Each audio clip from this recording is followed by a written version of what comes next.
Нэгдүгээр улсын Гужаалтмажийн Удаатараа хотын шуудангийн үйл ажиллагаатай ирж танилцж байна. Улсын хэмжээнд 1.5 сая шуудангийн салбар үйл ажиллагаа явуулдаг байна. Нэгдүгээр улс баруун зүүн шуудангийн салбарууд үйл ажиллагаа явуулдаг юм байна.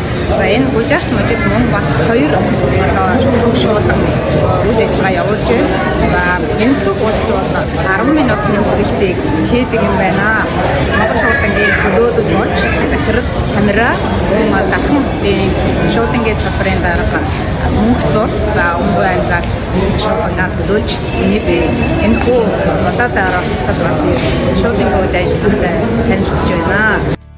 За энэ ажилтан бол танхимд үйлчлүүлэхээр ирсэн хүмүүст хөтчийн болон чиглүүлэгчийн үүрэг гүйцэтгэхээс гадна ахмад настай хүмүүст болон жирэмсэн эмэгтэйчүүд хүүхдүүдтэй хүмүүст тусгайлан энэ хордон шуурхай яаралтай үйлчлэгийг үзүүлдэг юм чухал ажилтан юм байна.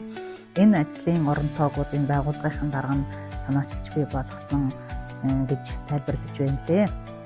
За биднийг очиход хэвлэлийнхэн хүрэлцэн ирсэн. Дээрээс нь цэцэг бариад маш их хүндэтгэл үзүүлж ингэж өгцөн. За ингээд үйлчлэгээний танхимд нь ороход үйлчлүүлэгчид маш олноороо үйлчлүүлж байгаа нь харагдсан.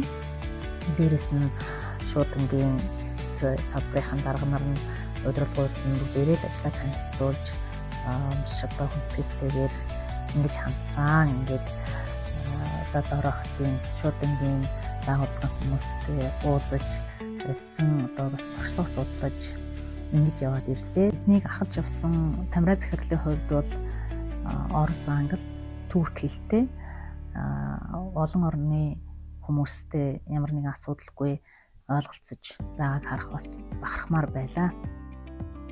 За бид ялган боловсруулах төвөр нь орж бас танилцлаа. За энд бас нэлийн олуулан сууж ялган боловсруулах үйл ажиллагааг яг гардан гүйцэтгэж байна. За миний бодсноос бас арай өөр байлаа.